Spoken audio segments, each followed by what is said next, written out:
केदार, वह तो अलग हो गई। लक्ष्मण, तो अब हमको कोई मारेगा तब भी दादा ना बोलेंगे? केदार, वाह, तब क्यों ना बोलेंगे? रघु ने तीनों लड़कों को दरवाजे पर खड़े देखा पर कुछ बोला नहीं। पहले तो वह घर के बाहर निकलते ही उन्हें डांट बैठता था, पर आज वह मूर्ति के समान निश्चल बैठा रहा। अब लड़कों को कुछ साहस हुआ, कुछ दूर और आगे बढ़े। रघु अब भी ना बोला, कैसे बोले? वह सोच रहा था, काकी ने लड़कों को खिला पिला दिया, मुझसे पूछा तक नहीं। क्या उनकी आंखों पर भी पर्दा पड़ गया है? अगर मैंने लड़कों को पुकारा और वह ना आए तो मैं उनको मार पीट तो ना सकूंगा।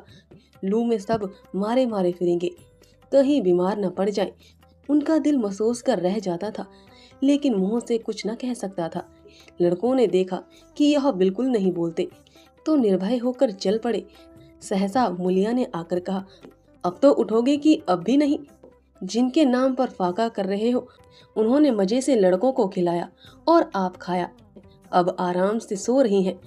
मोर पिया बात न पूछे, मोर सुहागिन नाव। एक बार भी तो मुंह से ना फूटा कि चलो भैया खा लो। रघु को इस समय मर्मन्तक पीड़ा हो रही थी। मुलिया के इन कठोर शब्दों ने घाव पर नमक छिड़ दिया। दुखित नेत्रों से देख कर बोला, तेरी जो मर्जी थी वही तो हुआ, अब जा ढोल बजा। नहीं, तुम्हारे लिए थाली परोसे बैठी है। रघु, मुझे चिढ़ा मत। तेरे पीछे मैं भी बदनाम हो रहा हूँ। जब तू किसी की होकर नहीं रहना चाहती तो दूसरे को क्या गरज है जो मेरी खुशामद करे? जाकर काकी से पूछ, लड़के आम चुनने गए हैं, उन्हें पकड़ लाऊं? मुलिया अंगूठा दिखाकर बोली, यह जाता है 100 बार। तुम्हें 100 बार गरज हो, जाकर पूछो। इतने में पन्ना भी भीतर से निकल आई। रघु ने पूछा, लड़के बगीचे में चले गए, काकी लू चल रही है। पन्ना, अब उनका कौन पूछतर है, बगीचे में जाए या पेड़ पर चढ़े, पानी में डूबे, मैं अकेली क्या क्या करूं? रघु, जाकर पकड़ लाऊं? पन्ना, जब तुम्हें अपने मन से नहीं जाना है तो फिर मैं जाने को क्यों कहूं? तुम्हें रोकना होता तो रोक ना देते, तुम्हारे सामने ही तो गए होंगे। पन्ना की बात पूरी भी ना हुई थी। रघु ने नारियल कोने में रख दिया और बाग की तरफ चला। रघु लड़कों को लेकर बाग से लौटा तो देखा मुलिया अभी तक झोपड़े में खड़ी है। बोला, तू जाकर खा क्यों नहीं लेती? मुझे तो इस बेला भूख नहीं है। मुलिया ऐंठ कर बोली, हाँ भूख क्यों लगेगी, भाइयों ने खाया, वह तुम्हारे पेट में पहुंच ही गया होगा। रघु ने दांत पीसकर कहा, मुझे जला मत मुलिया, नहीं अच्छा ना होगा। खाना कहीं भागा नहीं जाता, एक बेला ना खाऊंगा तो मर ना जाऊंगा। क्या तू समझती है घर में आज कोई बात हो गई है? तूने घर में चूल्हा नहीं जलाया, मेरे कलेजे में आग लगाई है। मुझे घमंड था कि और चाहे कुछ हो जाए पर मेरे घर में फूट का रोग न आने पाएगा, पर तूने घमंड चूर कर दिया। प्रालब्ध की बात है। मुलिया तिन कर बोली, सारा मोह छो तुम ही को है कि और किसी को है? मैं तो किसी को तुम्हारी तरह बिसूरते नहीं देखती। रघु ने ठंडी सांस खींचकर कहा, मुलिया घाव पर नौन ना छिड़क, तेरे ही कारण मेरी पीठ में धूल लग गई है। मुझे इस गृहस्थी का मोह ना होगा तो किसे होगा?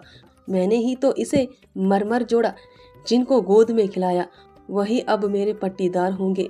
जिन बच्चों को मैं डांटता था उन्हें आज कड़ी आंखों से भी नहीं देख सकता।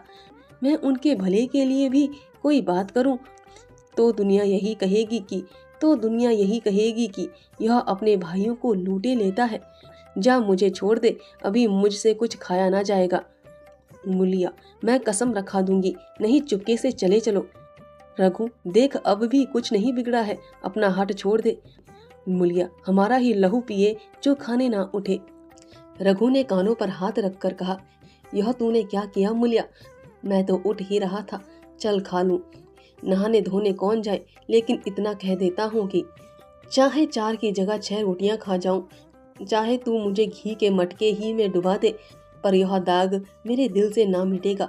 मुलिया, दाग साग सब मिट जाएगा, पहले सबको ऐसा ही लगता है। देखते नहीं हो उधर कैसी चैन की बंसी बज रही है। वह तो मना ही रही थी कि किसी तरह यह सब अलग हो जाए। अब वह पहले की सी चांदी तो नहीं है कि जो कुछ घर में आवे सब गायब। अब क्यों हमारे साथ रहने लगी? रघु ने आहत स्वर में कहा, इसी बात का तो मुझे गम है। काकी से मुझे ऐसी आशा ना थी। रघु खाने बैठा तो कौर विष के घूंट सा लगता था। जान पड़ता था रोटियां भूसी की हैं, दाल पानी सी लगती, पानी कंठ के नीचे से ना उतरता था। दूध की तरफ देखा तक नहीं। 2-4 ग्रास खाकर उठ गया, जैसे किसी प्रियजन के श्राद्ध का भोजन हो। रात का भोजन भी उसने इसी तरह किया। भोजन क्या किया, कसम पूरी की। रात भर उसका चित्त उद्विग्न रहा।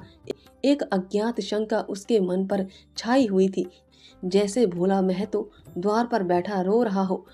वह कई बार चौंक कर उठा, ऐसा जान पड़ा भोला उसकी ओर तिरस्कार की आंखों से देख रहा है।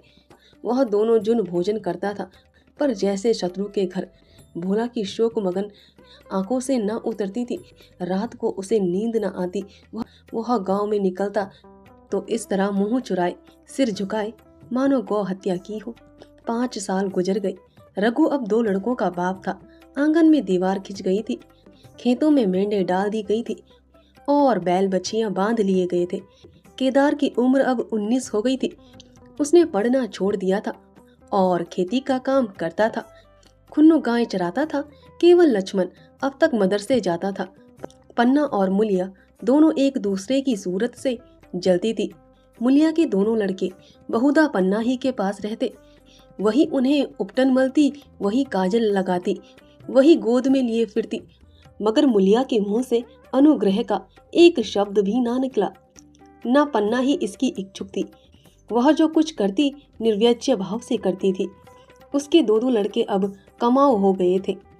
लड़की खाना पका लेती थी, वह खुद ऊपर का कामकाज कर लेती। इसके विरुद्ध रघु अपने घर का अकेला था। वह भी दुर्बल, अशक्त और जवानी में बूढ़ा। अभी आयु 30 वर्ष से अधिक ना थी, लेकिन बाल खिचड़ी हो गए थे। कमर भी झुक चली थी। खांसी ने जीर्ण कर रखा था। देखकर दया आती थी। और खेती पसीने की वस्तु है।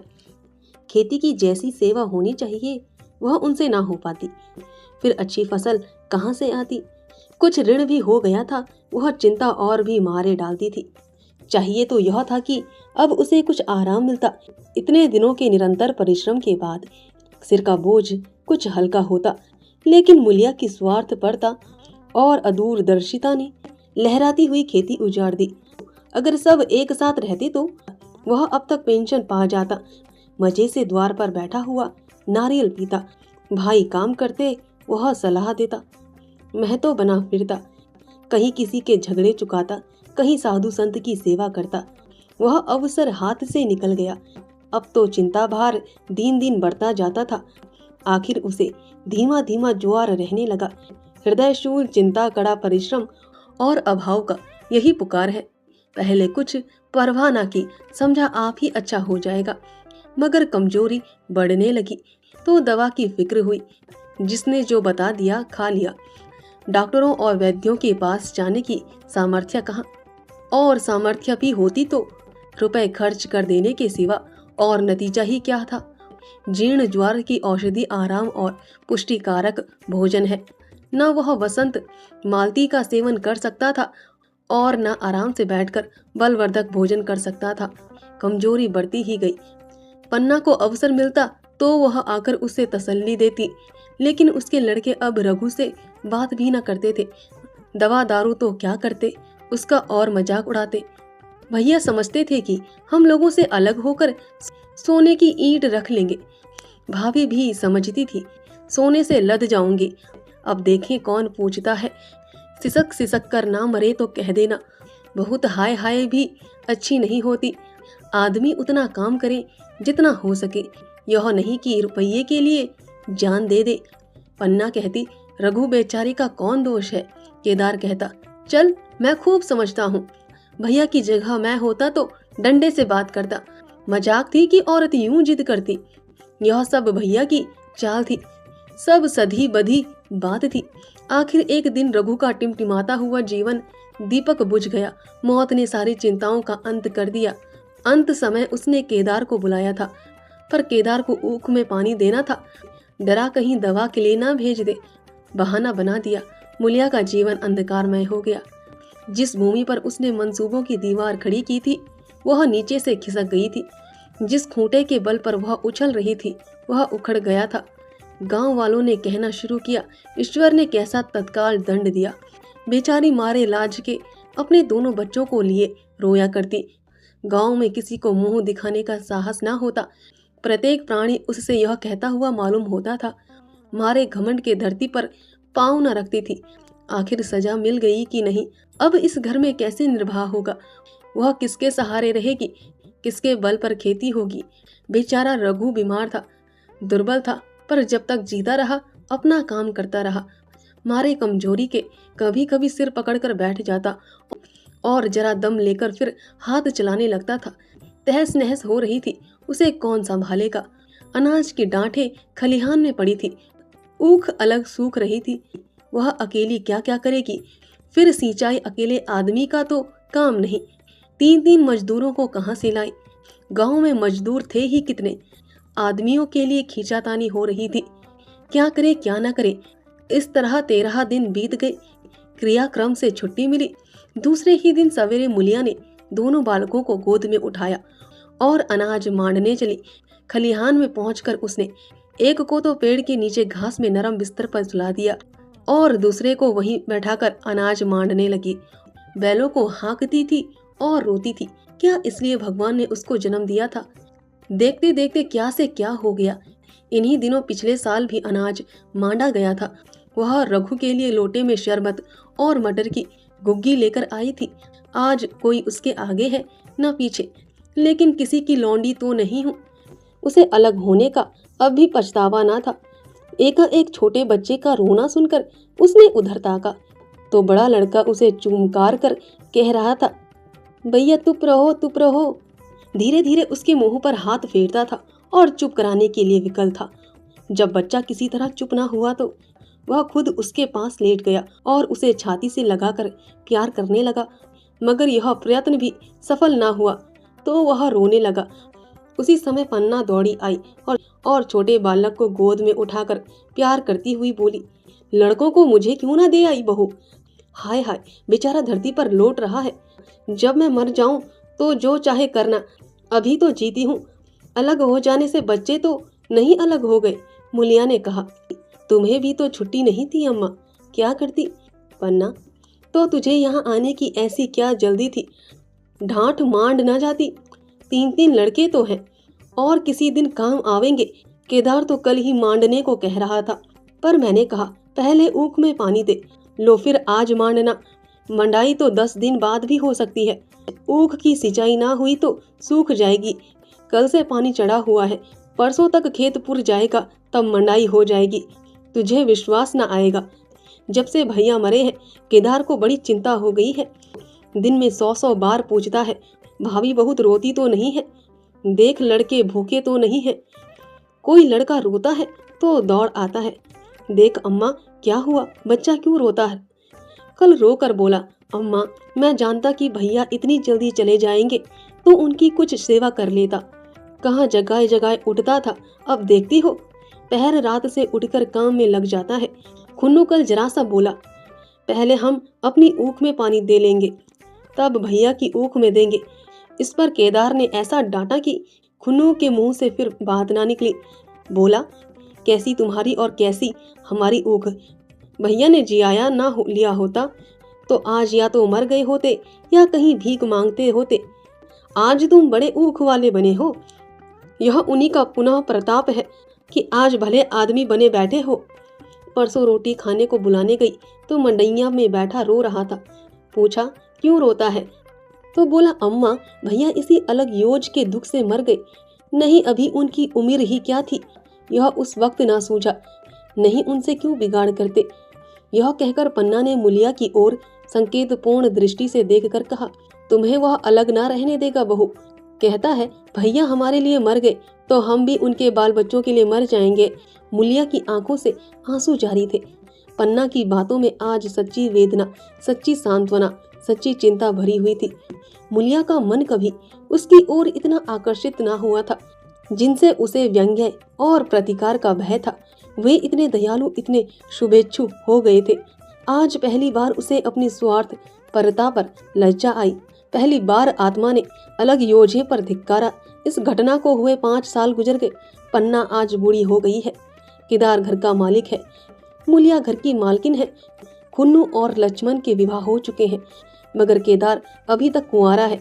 कहता है मैं विवाह ना करूंगा। कई जगहों से बातचीत हुई, कई सगाइयां आई, पर उसने हामी ना भरी। पन्ना ने कंपे लगाए, जाल फैलाए, पर वो ना फंसा। कहता औरतों से कौन सुख। महरिया घर में आई और आदमी का मिजाज बदला। फिर जो कुछ है वह महरिया है। माँ बाप भाई बंधु सब पराए हैं।